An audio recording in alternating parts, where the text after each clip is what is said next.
बाबा। अध्ययन के बिना साक्षात्कार कुछ नहीं है। अध्ययन के बिना वही अपन जो है ना अभी तक जिए हैं उतना ही है। ठीक है। अभी तक जो है ना मानव जाति जीव चेतना में जी। ठीक है। ठीक है ना। अभी मानव चेतना में जीने के लिए हम चेतना विकास कहते हैं। ठीक है ना। तो मानव चेतना के लिए अध्ययन प्रस्तुत किया। अध्ययन पूर्वक अवधारणाएं पूरा हो जाते हैं, साक्षात्कार पूरा हो जाता है। अवधारणा का मतलब है साक्षात्कार। ठीक है ना। ये साक्षात्कार पूरा होने के बाद अनुभव होता है, अनुभव का प्रमाण होता है। इतना ही बात है। ठीक है। अध्ययन के पक्ष में भी क्या क्या बाकी बचा है बता। अध्ययन के ही पक्ष में है, जितनी भी बातें हैं अध्ययन के ही पक्ष में है। वही तो। अध्ययन पक्ष में क्या चीज बाकी बचे। अभी मूल में सहअस्तित्व में अनुभव होना, सहअस्तित्व का अनुभव करने में क्या क्या कमी है वो बात बताओ ना भाई। वही शब्द से अर्थ तक पहुंचने का ही बात हो रहा है। शब्द से अर्थ में पहुंचने में क्या तकलीफ हो रही है? कोई प्रॉब्लम आ रहा है? परिभाषाएं पर्याप्त नहीं है? नहीं, परिभाषाएं सब बात की हो चुकी है। हाँ। तो वो पूरा का पूरा मन लगा करके अध्ययन करना ही एकमात्र विधि। ठीक है। ठीक है। इसको यहाँ रखा जाए। ठीक है। ठीक है। अभी इस घाट में ठीक रहेगा ना। और कुछ बात होगा तो तैयार हो जाए, पॉइंट आउट हो जाए, वो क्लियर हो जाएगा। ठीक है। कोई ऐसा भाग नहीं है इसमें जो प्रेरणा रूप में, अध्ययन के लिए प्रेरणा रूप में प्रस्तुतियां हैं, पूरा हो जाता है। हाँ बिल्कुल। अध्ययन करना हर व्यक्ति का कर्तव्य है। सही बात है। ठीक है ना। ठीक है। अध्ययन जो है ना हम जो है ना बता दिया अध्ययन हो गया, ऐसा नहीं है। ये साफ है। तो स्वीकार करने वाले के पास है अधिकार। ये साफ है। ठीक है ना बात है। तो अध्ययन पूरा होने पर अवधारणा पूरा हो जाता है। अवधारणा पूरा होने से अनुभव होता ही है। जैसे इसके पहले भी मतलब सुबह से हमने रूप और गुण की बात किया था ना, स्वभाव और धर्म। हाँ, और इसी में 1 मिनट अगर रोके तो अगर देखा जाए तो इसके मतलब ये ब्रेक के पहले जो सम विषम और मध्यस्थ की जो बात हो रही थी, उस प्रक्रिया को अगर देखें, मतलब जब मैं आपसे सुन रहा था तो मतलब आप जब किसी शब्द को कह रहे थे, ठीक, तो जैसे कि सम विषम कहा जड़ प्रकृति के लिए, वो जड़ प्रकृति में बताते हैं। हाँ, तो उसको मतलब मैंने अपने कल्पना में वो मात्रा का जोड़ना घटना वो जो है वो कल्पना में आया, और परमाणु ज्ञान होना बहुत आवश्यक है। वही, और मतलब इतना ही हुआ है अभी तक। यही मतलब मैं ये करना चाह रहा था कि वो कल्पना में वो जो उसका चित्र बना और उसके साथ वो शब्द का जो डेफिनेशन हमने जोड़ रखा है उसको।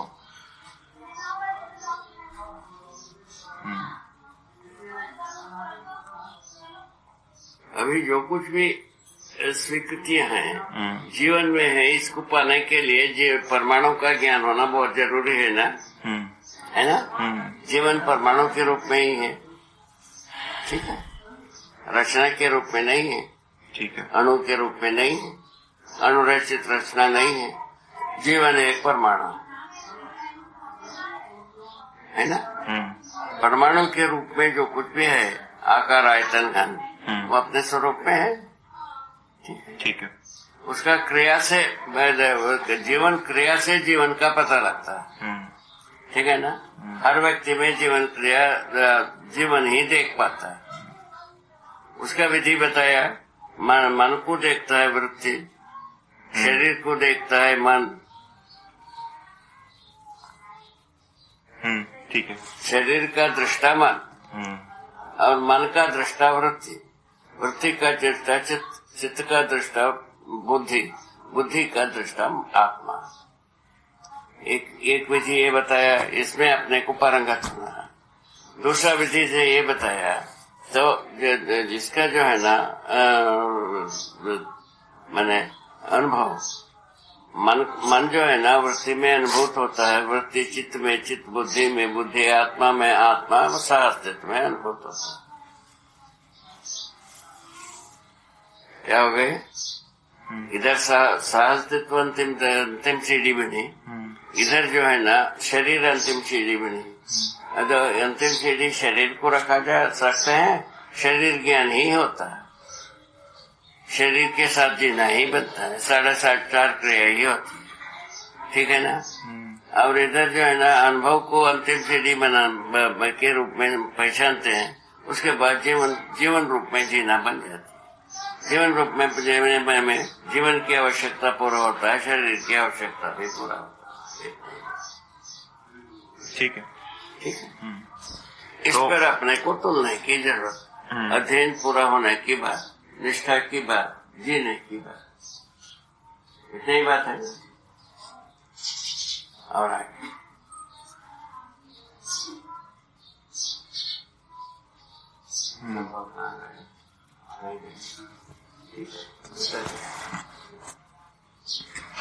तो उसमें मतलब रूप और गुण की तो बात हुई सुबह से। किसका, शरीर का कि जीवन का? मतलब किसी भी इकाई, हाँ, किसी भी इकाई के लिए रूप और गुण होते हैं, है ना। उसमें इस पर बात हुई। जीवन एक इकाई है, जीवन एक इकाई है और शरीर एक इकाई। ठीक है। और शरीर का रूप गुण स्वभाव भिन्न है जीवन से। ठीक है। जीवन शरीर को चलाता है, तब जो है ना, जो शरीर को जीवंत बनाता है, जीवंत बनाने के आधार पर शरीर चलता है। उसके बारे में कल बताया था। तो शरीर को चलाने में जीवन अपना शक्ति को कम शक्ति के माध्यम से क्या सुना, कम शक्ति के माध्यम से अधिक शक्तियां प्रकट होते हैं। इस सिद्धांत से काम नहीं समझा। जैसा बिजली बड़ा शक्ति है, अब तार जो है ना कम शक्ति है, तार के माध्यम से बिजली जो है ना अपने को व्यक्त करता है। अच्छा, माध्यम भेद से। अच्छा, उस अर्थ में मतलब जीवन अपने में बड़ा शक्ति है और शरीर के द्वारा। ये बात ठीक। हाँ, बिजली का स्रोत अलग है, तार नहीं है बिजली का स्रोत। ठीक है। बात ऐसा बना। इसी प्रकार से जीवन जो है ना शरीर से भिन्न होते हुए शरीर के माध्यम से व्यक्त होता है। व्यक्त होने के लिए क्या है, पहले शरीर को जीवंत बनाना होगा। वो जीवंत बनाने की प्रक्रिया पूरा करता है, उसके बाद जीवन अपने को व्यक्त करता है हर शरीर के साथ। ऐसा काम। क्लियर? ठीक है। अब स्वभाव और धर्म का अगर देखें तो स्वभाव और धर्म जीवन का स्वभाव है, ठीक है ना। क्या चीज नहीं, या मतलब स्वभाव धर्म किसी भी इकाई का मतलब उस जीवन का स्वभाव है। जागृति पूर्वक जो व्यक्त करता है वो स्वभाव गति होगी, ठीक है ना। स्वभाव में जो है ना धीरता, वीरता, विरापदारता, दया, कृपा, करुणा को बताया है। मतलब समग्र व्यवस्था में उसकी जो भागीदारी है उसको स्वभाव कहा। वही मानवत्व के साथ, मानव चेतना के साथ व्यवस्था है, और मानव चेतना के साथ समग्र व्यवस्था में भागीदारी। ठीक है। जीवन या मानव के लिए ये हो गया, या मतलब किसी भी इकाई के लिए, जैसे अगर पानी का ले स्वभाव है ना। कोई एक बात करो, वो जड़ प्रकृति का करो, नहीं तो चैतन्य प्रकृति का करो ना भाई। मतलब स्वभाव शब्द जो है सबके साथ है, सबके साथ है, 4 अवस्था के साथ है। हाँ, मैं वहीं से आ रहा हूँ। हाँ। मतलब किसी एक अवस्था के लिए पदभेद से अर्थभेद को व्यक्त करता है पदार्थ। नहीं, क्या वापस बताइए। 4 अवस्था है ना, 4 अवस्था में पदभेद है। हाँ, ठीक है। ठीक है ना। तो पदभेद से अर्थभेद। पदार्थ जो है ना मट्टी है, पदार्थ जो है ना ये भी है, क्या चीज, वह शरीर भी है, पदार्थ जो है ना जीवन भी है। ये पदभेद हुआ कि नहीं हुआ? हुआ। उसके आधार पर अर्थभेद। अभी अपने को किसका को समझना है, स्वभाव को समझना है, जीवन का स्वभाव को समझना है, तो दया, कृपा, करुणा ही है। धीरता, वीरता, दया, कृपा, करुणा, ठीक है ना। ये 6 स्वरूप में स्वभाव। स्वयं का पूंजी के रूप में एक नहीं, ठीक है ना। ये पूंजी जब विनिमय होता है वो मूल्य के रूप में होने लगता है संबंधों के साथ, ठीक है। स्वभाव ही है। हाँ, मतलब स्वभाव मूल्यों के रूप में आने लगता है। मतलब वही, मतलब स्वभाव को अगर देखें तो व्यवस्था में भागीदारी को आप वो स्वभाव के बाद व्यवस्था में जीने की बात आती है। हाँ, मतलब उसका प्रयोजन बाबा स्वभाव के साथ जुड़ा है। इस स्वभाव में यदि स्वभाव गति में होते हैं कोई भी वस्तु, तो असहित व्यवस्था समग्र व्यवस्था में भागीदारी, ठीक है। मानव में मानवत्व होता है स्वभाव गति के आधार पर। स्वभाव के आधार पर मानव चेतना व्यक्त होने शुरू करता है। मानव चेतना विधि से हम मानवत्व रूप में हम व्यवहार करते हैं, मानव कहलाते हैं, ठीक है, ठीक है ना। हाँ। उसके पहले का है जीव चेतना में जीते हैं, व्यक्ति कहलाते हैं, व्यक्तिवाद कहलाते हैं या समुदायवाद कहलाते हैं, इतने।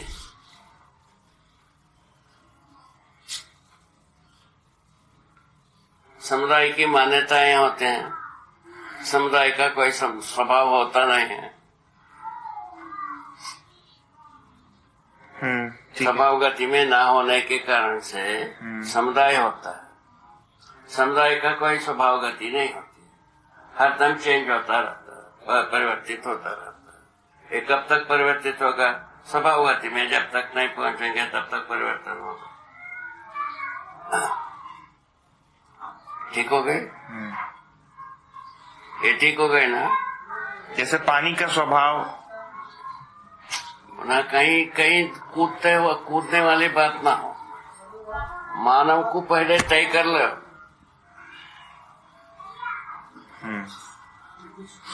पानी का स्वभाव के बारे में चलते हैं तो जड़ प्रकृति में आ गए,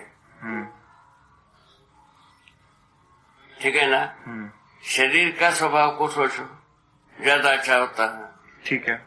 शरीर का स्वभाव क्या चीज है? 5 ज्ञानेंद्रिय, 5 कर्मेंद्रियों से संपन्न है शरीर। जीवन इसको जीवंत बनाने रखने से व्यक्त होता है क्या चीज? 5 ज्ञानेंद्रियों का काम, ठीक है ना। यदि जीवंत बना के नहीं रखता है तो नहीं होता है, बात सही कहना। जीवंत बनाए रखने से 5 ज्ञानेंद्रियों का व्यापार, 5 कर्मेंद्रियों का व्यापार होता है, ठीक है। यदि जीवंत बनाए नहीं रखते हैं ये सब बंद हो जाते हैं, इतना ही बात, ठीक है। ठीक हो गए? अब क्या पता चला? शरीर अपने में एक स्वभाव रूप में जी नहीं पाता है। शरीर अपने में कोई जीवन नहीं है, जीने का व्यवस्था नहीं है, जीवन के साथ ही जीने की व्यवस्था। शरीर अपने में जीने की बात हो जाती है, शाश्वत रूप में होता है। आपके लिए दोष है, विज्ञान के लिए दोष है। कैसा ना? शरीर यदि स्वतंत्र होता है, शाश्वत रूप में होता है, जैसा मिट्टी शाश्वत रूप में है ही, पत्थर है ही है नहीं, वैसे ही जीव भी हो जाते हैं, मनुष्य भी हो जाते हैं। ऐसा नहीं है पत्थर और मिट्टी से आदमी भिन्न है कि नहीं? वनस्पति भिन्न हो गई, रचना विरचना की जगह में वनस्पतियां आ गए, ठीक है। मिट्टी में जो है ना रचना विरचना क्या चीज होता है? मिट्टी जो है ना एक साथ रहना, उसको भाग विभाग होना, विरचना, ऐसे कहा जा सकता है। किंतु मिट्टी तो शाश्वत रूप में रहता ही, पत्थर रहता है, मणि रहता है, धातुएं रहते हैं, ठीक है। ये सब ऐसे क्या बाबा? नहीं, इस वाले पॉइंट को मैं वापस मतलब थोड़े समय उस पर ये करके फिर वापस उसको लेंगे, ठीक, स्वभाव वाली बात, क्योंकि ठीक है ना। मतलब मैं उसको जहाँ से अप्रोच कर रहा था और आप जहाँ से उसको बता रहे हैं वो ठीक है। कहीं कट रहा है। अभी यही जो पदार्थ संसार यौगिक विधि से पानी बना। पानी की जो बात होती है, पानी बनने के लिए सहायक वस्तुओं को सोचा गया। क्या चीज है? पहले दो पदार्थ है, एक जलने वाला एक जलाने वाला, वो दोनों किसी एक मात्रा से मिलने से पानी हो गए। इसको पानी होने की क्रम में जितने भी ब्रह्मांडीय किरण है ये सहायक होते हैं, फलस्वरूप पानी बनते हैं। ये जो मात्रा सिद्धांत है, जिस मात्रा में मिलना है उसमें सहायक होता है ये ब्रह्मांडीय किरण। उसके आधार पर पानी बनता है। ब्रह्मांडीय किरण जहाँ नहीं है वहाँ पानी बनता ही नहीं। ब्रह्मांडीय किरण न हो ऐसा कोई वो जगह नहीं। ये भी बात सही है।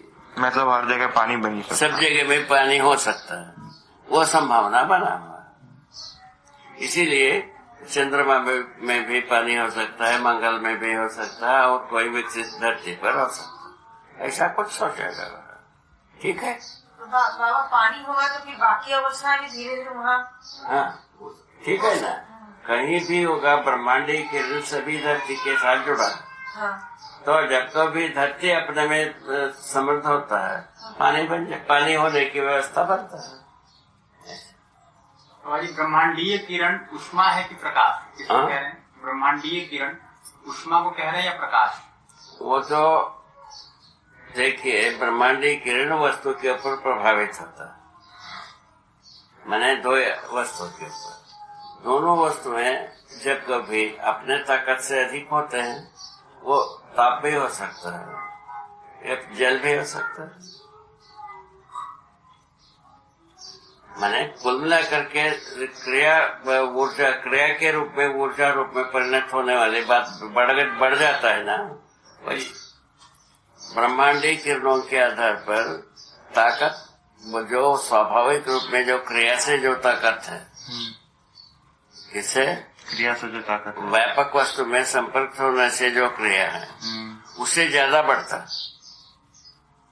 तब जो है ना, दो कारण होता है, ह्रास हो सकता है, विकास हो सकता है। अभी धरती पर सब विकास के आधार पर ये ब्रह्मांडीय किरण काम किया है। अभी जो ब्रह्मांडीय किरणों से फिशन फ्यूजन पैदा कर लिया आदमी। इतनी ही बात समझ में आ गया? ठीक है। हाँ बस।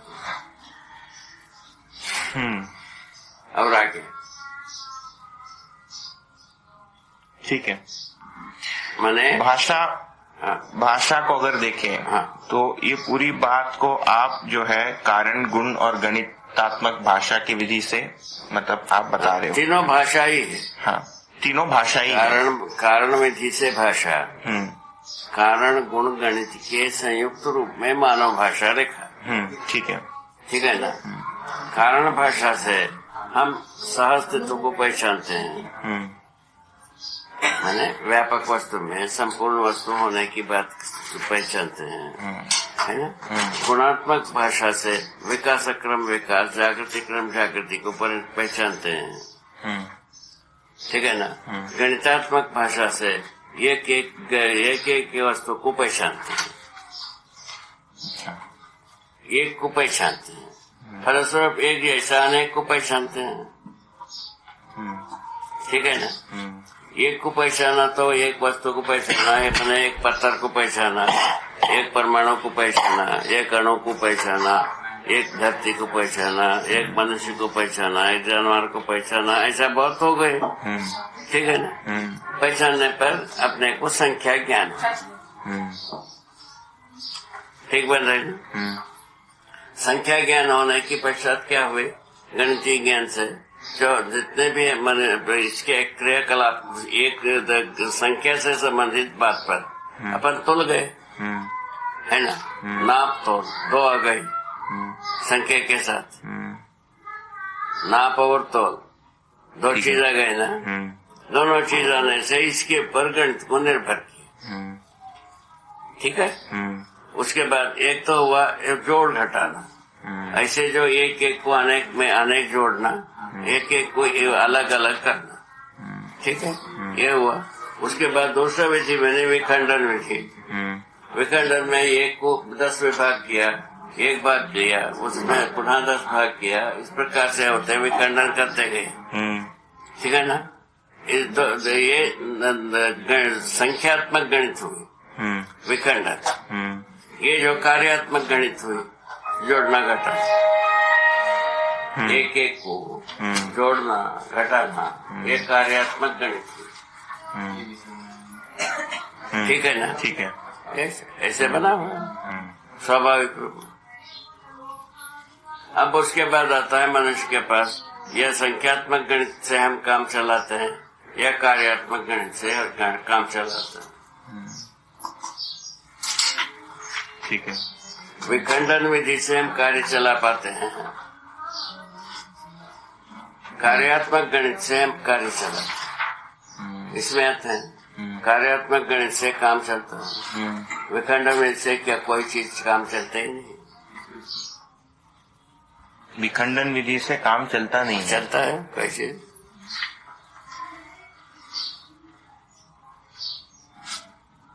अपना जीने के काम नहीं, वो तो नहीं चलता। विखंडन विधि से हो पाता है नहीं, और कुछ पाने के लिए विखंडन नहीं करते हैं, नहीं पाने। विखंडन विधि से उत्पादन के लिए योग संयोग है, ठीक है। विखंडन कहाँ है? एक को दूसरे के साथ संयोजित करने पर उत्पादन, ठीक है। जैसा हमारा श्रम ही है, किसी के ऊपर नियोजित करने पर उत्पादन। ये श्रम का श्रम नियोजन जो है ना, संयोग करने वाली बात है, वो है कि और कुछ हुआ, विखंडन वाला बात हुआ। नहीं, संयोग करने वाली बात हो। उत्पादन संयोजन विधि से, श्रम से लेकर वस्तु तक। श्रम को संयोजित करते हैं या वस्तु को संयोजित करते हैं, श्रम पूर्वक।